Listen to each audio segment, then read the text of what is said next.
What we're going to be working on is shading pink. Now, as you saw in the show Face Off, like the girl with the clock, it was a great concept, right? Like, wow, the clock is awesome, but it's a makeup show. It's not a wardrobe show.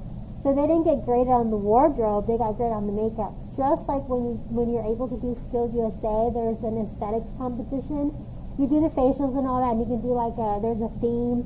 Like last year at Nationals was circus, and like they did, makeup or whatnot. After the makeup, after the time was up, they can put like wardrobe stuff on. They weren't graded on the wardrobe, they were only graded on the makeup. So sometimes you're like, wow, that's a really great overall look, but they're just looking at the makeup, okay? So that's why that other girl got eliminated and not the one you thought, wow, she didn't do much on the makeup, okay? So the makeup is going to be crucial and essential when finishing your looks. So like the gentleman that had the typewriter that was writing, the soldier, if you remember, there was a piece at the chin that she said, oh my gosh, I'm freaking out because it's not right. And they said, what should I do? Or I should just leave it. And she left it. You probably didn't notice it because the makeup was so good that the prosthetic application, even though it wasn't good, it wasn't visible. So when you look at him at the end, he has like a C-shaped bend right here at the bottom of the lip, but you can't really tell because the makeup is great, okay? So your finishing touches on your makeup are super crucial when you're doing special effects makeup, okay? So one thing to start with is your teeth shading and your blending with all of your makeups, okay? So this is what we're going to be doing today. I'm going to give you a pencil that you're going to keep, okay, until the end of the month because you'll be using it. I'm going to show you how to use our makeup remover product, okay, what that is and how that works. I'm going to teach you what prosthetics are, and I'm going to show you the one that we're going to start making tomorrow. Okay, there's a video that goes with it, which we'll watch the video at the beginning, and then we'll start our molding with our clay. All of this is very similar to what you watched on Face Off on Friday, but this is at an elementary level, if it makes sense, okay? Just because we don't have like 2 days to work on stuff and let it dry and all that, okay? So, very, very similar. Alright, so a prosthetic appliance, when you go to the store, especially, and this is why we do it in October because all the stuff is out, but like Party City, they have it year round. But this is a Pixie Nose, okay, right? So this is not a natural nose, or I mean it could be, but his is not a natural nose. And you can't see on the screen here, but there's a little mark here where you can see that they attach the prosthetic nose.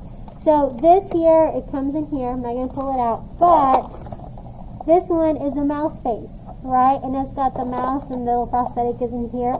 Well, prosthetic appliance is a piece of an attachment that you put on a person to create a character. So, for example, these are some. This is a whole face, right? This is like an ape face. This is a very cheapy, it's thick latex. It's made out of latex. It's very thick layered. There's no edges that you can blend in easily. You use spirit gum, which is like adhesive, right? You glue it onto the face and you paint it and you got your ape face, right? This is a whole mask. Then you got, let's say you got the Wizard of Oz and you got the Tin Man. This is a Tin Man nose. Got the holes for the nostrils to breathe. This is the nose for the witch, right? Got the little wart on there. And then this is the lion's nose, right? They all come finished with these are all store-bought, so they all come finished with the color of what that makeup should look like. You have to be able to blend this to the skin. Okay, so blending is super, super important. Then you have some like ears, right? So these ears here are made, but they also have shading in them, like the little pink, okay? These are not colored, these are colored. So there's makeup on top of these, and you can tell because the inside is a different color. Okay, so these you attach to the client or to the model, okay, blend it in with makeup, and there's certain tricks and tips that you can use to apply these appliances. You're going to make a prosthetic appliance. I'm going to show you just how we used to do it. Now that we have a face cast, it's going to be a little different. But in case you want to do something at home where you don't have a face cast, We used to have these plastic masks, right? It's just the shape of the face. In order so that it doesn't like pop downwards, we would fill it in with magazines and just tape the back. And so when we put the clay over, it doesn't like cave in, okay? So then, and this is one a student made one year, we would take clay, okay? The foil is because it was the base. We would take clay and we would make our character. So there was a demon, there was her theme. And so she made her character. And she made the texture and the nose and everything. Some, I've had this for a while, so it's starting to crack some. But we let this dry. Okay, the clay is very messy. So you do your clay, you do your sculpting, which I'm going to teach you some of. Then you let it dry. Once it dries, you put your latex over the top. And that's kind of what it looks like, is skin-colored latex. It's been smushed, so it's not, perfect like it used to be. But you peel the layers of latex off, and then you have your mask, right? Which is very similar, obviously very elementary level, but very similar to the ape mask. Does that make sense? Okay. So you're going to do a form of this. Now what happens if it's too thin, and I'm not going to pull it out of the bag, but your mask will crack.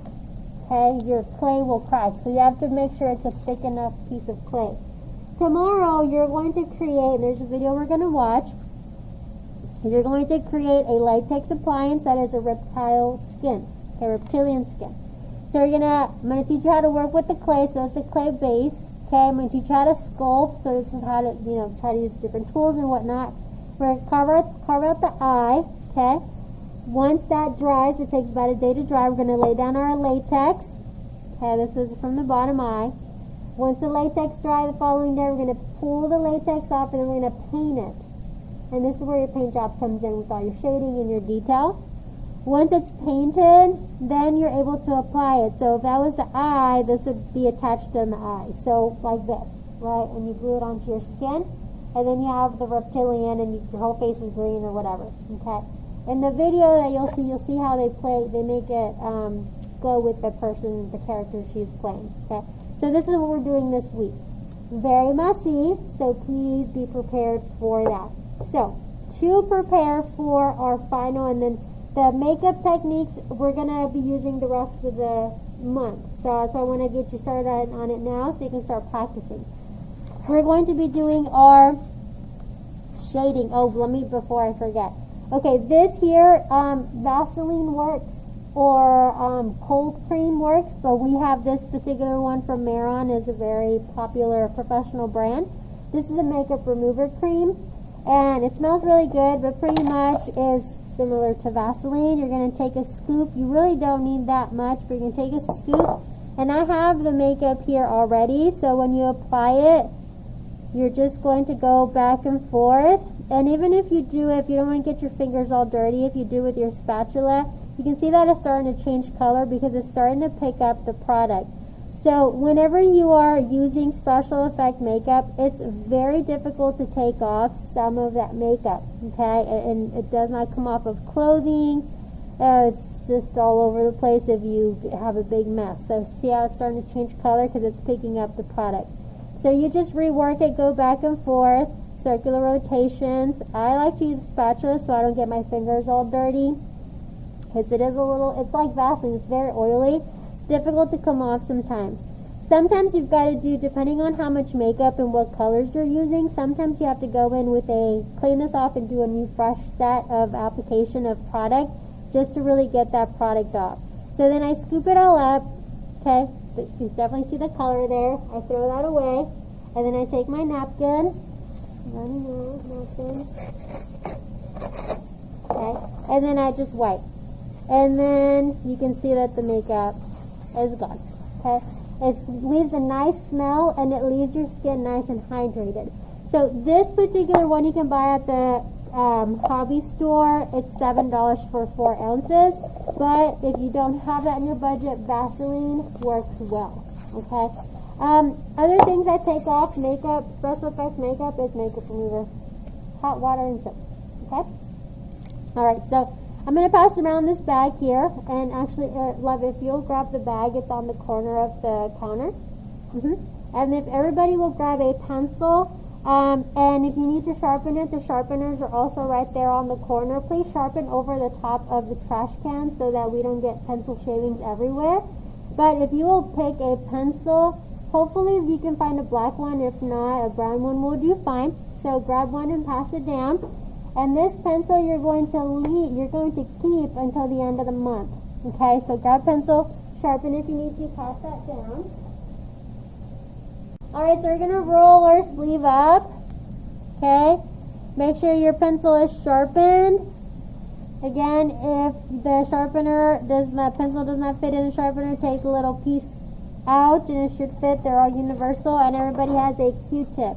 Now the Q-tip that we will be using has a pointed tip, and this is definitely going to help with your blending. You can use a rounded bud, but the pointed tip works a little bit better to get in between the nooks and crannies that we're needing to get into.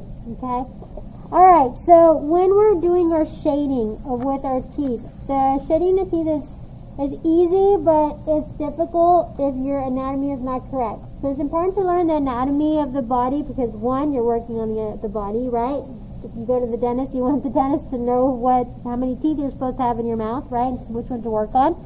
But also, too, so that when you're creating a design or character or something, you know what it's supposed to look like. Okay, so when we're shading our teeth, and again, you're going to get a copy of this tomorrow, but when we're working on shading our teeth, especially with our glamour skulls or our sugar skulls, you definitely want to look at the anatomy. This is an x-ray here.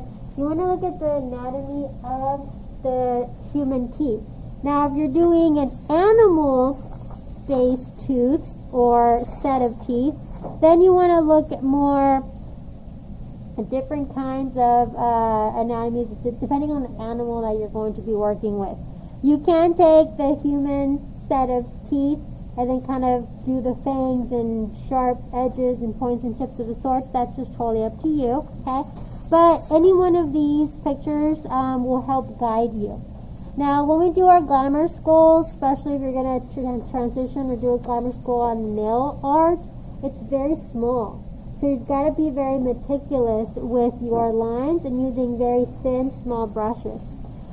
So you have the very basic, like the sugar skull teeth, you've got the basic outlines, which we're going to be working on today. And then, of course, here on this one, you can see the white and the black paints being put together so that you have a good design. But we're going to start off with just the basic. And this is the skull, right? This is the top of the top teeth line, okay? They start big in the front, typically, and then they get smaller as they go to the back of the mouth, alright?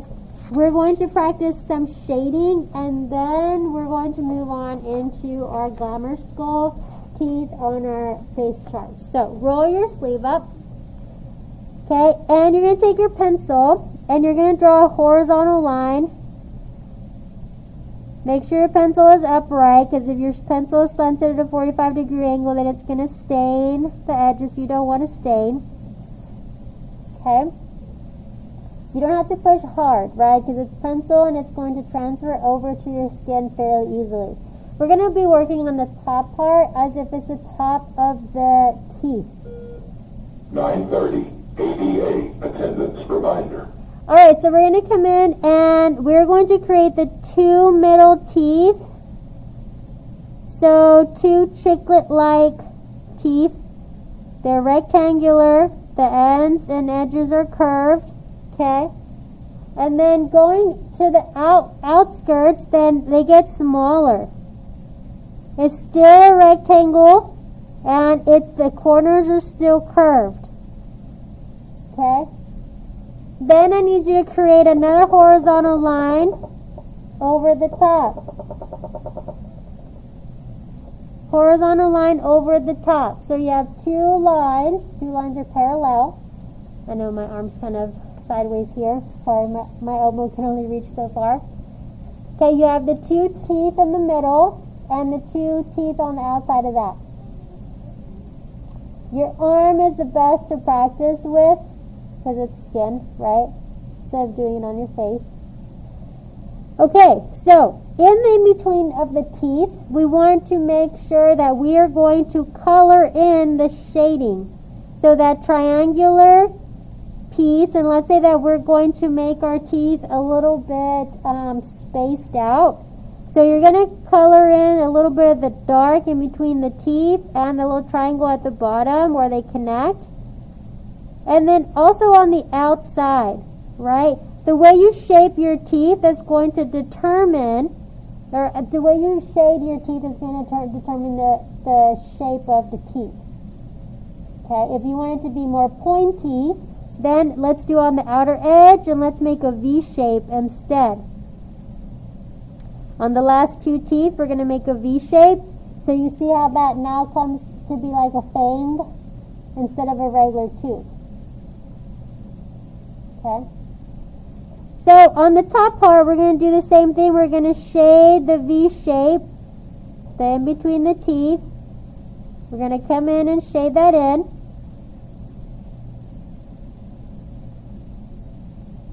And you can shade the line in between all of the teeth just to darken that line up some. Now, it's not a crazy deposit of color. A lot of people get carried away. You don't need to jam the liner onto the skin to create the coverage of color. You're going to take your Q-tip from the origin of pigment, where the line is. You're going to go outward to create your shading. You don't go from where there's no color to where there's color to shade. You go from where there's color outward. So use the tip, use the tip of your Q-tip. Go from the origin of color, and you're going to flick the Q-tip upwards to smear the pigment, the product, the paint, the liner, whatever you're working with, up and out. You're getting rid of the line. So when you're done, it should be shaded from where the teeth are upwards, and there should be no more line. It should be blended. Like that. You're also going to blend the bottom. So from that line that we created, you're going to take your Q-tip and you're going to bring that pigment downward. Now you can start to manipulate the pigment and create different shapes and different ways that the pigment is going to move for you. But right now we're just going downwards. Okay? We're getting rid of the line that we created. So you should see no line. And you're going from the point of origin where the pigment is at, upwards or downwards to get rid of those lines. So there you have no more lines. You can then go back in with your pencil and you can continue to outline the teeth if you kind of maybe got rid of too much of your outline. You can shape your teeth to give it a good, nice, clean edge, to make them more straight, to make them more pointy. The thing with makeup is that you can always come back in and you can always remove or add or intensify. Okay? You can shade on the bottom of the teeth. You can shade on the top of the teeth. Just don't forget that as you're going, you do need to make sure, okay, to rotate your Q-tip. And after a while, you sometimes have to get your new Q-tip just simply because the Q-tip is so dirty that you just need a clean slate. Creating your shading depending on how the light is hitting your client, your model, or your character. Okay? When you're done, you should have no horizontal lines. You should not see where the horizontal lines even were at. You should just see the 4 teeth and blend it from the source of the line, the source of the pigment, which is the line, outwards, either down or up. Okay? That is how you practice your blending. Blending technique is not just about drawing teeth. The blending technique is not about this final result here. It's about the muscles in your hand and the movement and the flicks and the control of the tool. So your tool is a pencil and the Q-tip. We are creating the teeth because we're going to be working on this project, right? But how does this transition into cosmetology? You have to have control of your muscles and the movement in your fingers to be able to give you whatever your client is asking for. So if your client is asking for an ombre nail, you have to have that control in the brush to be able to blend the polishes together. You have to have the control in the brush to balayage or do the ombre technique on the highlight on the hair, or the blending and the contouring and the makeup. Okay? It's all about the muscle memory in your hand. It's all about how you're going to be able to handle the tool in your hand. It's not necessarily about blending teeth. Okay? So when we talked about, I taught you henna, we taught you face painting, all of that transitions into cosmetology because of the muscle memory and being able to use and manipulate your fingers to create something that the client is asking for. Okay? Alright, so that's that. Now I'm going to put up here this sugar skull set of teeth. Okay? Now, this particular design is literally just the shading on between the lips and vertical lines. That's it. It's very simple design. Okay? This one has definitely got a lot. It starts with a simple design and then, gets a little bit more elaborate with the shading. I'm going to leave this part up here. I'm going to leave it up like this so you can see all of it. But I want you to pick one of these four. And then what you're going to do is you're going to place it. You're going to grab one of these head sheets. There is 2 faces per page. Okay, there's 2 faces. You're going to fold it in half. And then when you fold it in half, you have 2 opportunities. Okay, so this is, let me pull this up some. So again, you're going to fold it in half. Okay, you have look 1 and then you have look 2. I like for you to pick 2 sets of teeth, and I like you to do that set of teeth on your model using your pencil and using I'm going to come by and give you a new Q-tip to practice your shading on those 2.